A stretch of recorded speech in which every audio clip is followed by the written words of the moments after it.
నెల్లూరు జిల్లా కొండాపురం మండలం ఆదిమూర్తిపురంలో నకిలీ పురుగు మందులు కలకలం. కొండాపురం మండలం ఆదిమూర్తిపురంలో నకిలీ మందులు కలకలం రేపింది. సింజెంట్ కంపెనీకి చెందిన యాంపింగ్లో పురుగు మందు పంటకు పిచకారి వేయడంతో పంట నాశనమైందని రైతులు నల్లమోతు తిరుపతి స్వామి, గోపుదేశి మహేష్, మాధవరపు మాలవాద్రి ఆవేదన వ్యక్తం చేశారు. కావలిలోనే సింజెంట్ కంపెనీకి చెందిన జగదీష్ కుమార్ సూచనల మేరకు పంట తెగుళ్లతో పాటు దిగుబడి వస్తుందన్న మాయమాటలు నమ్మి మోసపోయామన్నారు. సుమారు 500 ఎకరములకు పిచికారీ చేశాము అని ఆవేదన వ్యక్తం చేశారు.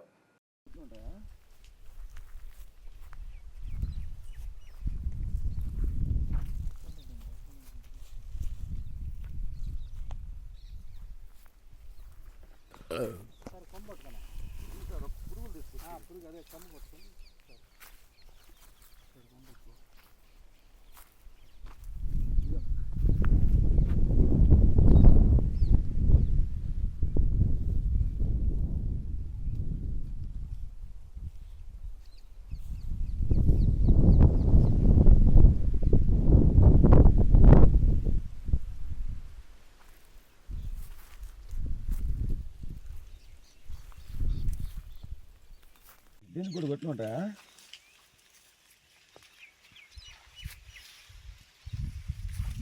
నేను కొట్టుకుని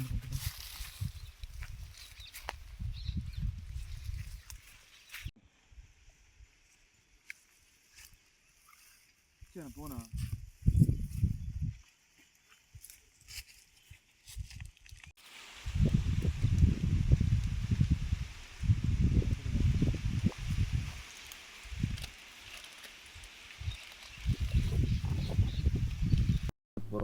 గ్రామం నల్లమోతు తిరుపతి స్వామి నా పేరు.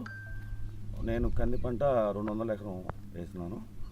ఈ కంది పంటకు సంబంధించి చీడపీడకు సంబంధించి పురుగు మందులు సింజెంటా కంపెనీ వారి నుంచి యాంప్లిగో మందుని సింజెంటా కంపెనీ రిప్రజెంట్గా పనిచేస్తున్న కావల్లో జగదీష్ కుమార్ మాకు దీని మీద అడ్వర్టైజ్ చేశాడు. ఈ మందు వాడండి, మీకు 2 సార్లు వాడితే పంట దిగుబడి మంచిగా వస్తుంది, పురుగు చీడపీడలు ఏమి ఉండవు అని చెప్పి మాకు ఎంకరేజ్ చేశాడు. అతను మాటలు నమ్మి మేము కలిగిరి డీలరు అంకిరెడ్డి దగ్గర ఈ మందులు తీసుకున్నాము. తీసుకొని వాడిన తర్వాత ఒక్క పురుగు కూడా చనిపోలేదు. మాకు ఈ మందు వాడినందువల్ల పూత దెబ్బతినిపోయింది. ఒక్క పురుగు కూడా ఇది కాలేదు. ఒక ట్రాక్టర్ డ్రమ్ముకు వచ్చి దాదాపు 4,000 రూపాయలు ఈ పురుగు కాస్ట్ అయినది. ఆ విధంగా మాకు ఈ కంపెనీ వల్ల తీవ్రంగా నష్టం జరిగింది. ఈ కంపెనీ వాళ్ళకి తెలియపరిచాం ఈ మందు పనిచేయలేదు, పురుగులు చచ్చిపోలేదు. కంపెనీ వాళ్ళు కూడా వచ్చి చూసి ఒప్పుకున్నారు, పురుగు మందు పనిచేయలేదు, పురుగులు చచ్చిపోలేదు, మీకు మేము కంపెనీ వాళ్ళతో చర్చించి మీకు న్యాయం చేస్తామని చెప్పినారు. మేము దానికి కూడా సరేలే మాకు కొంత న్యాయం చేస్తారని మేము అంగీకరించాము. తర్వాత వాళ్ళు పైకి వెళ్ళిపోయిన తర్వాత ఫోన్ స్విచ్ ఆఫ్ చేశారు. మాకు దీని మీద గవర్నమెంట్ వారు స్పందించి పై కంపెనీ పైన చర్యలు తీసుకొని తగు న్యాయం చేయవలసిందిగా మేము కోరుకుంటున్నాం. మేము దాదాపు 3 రైతులు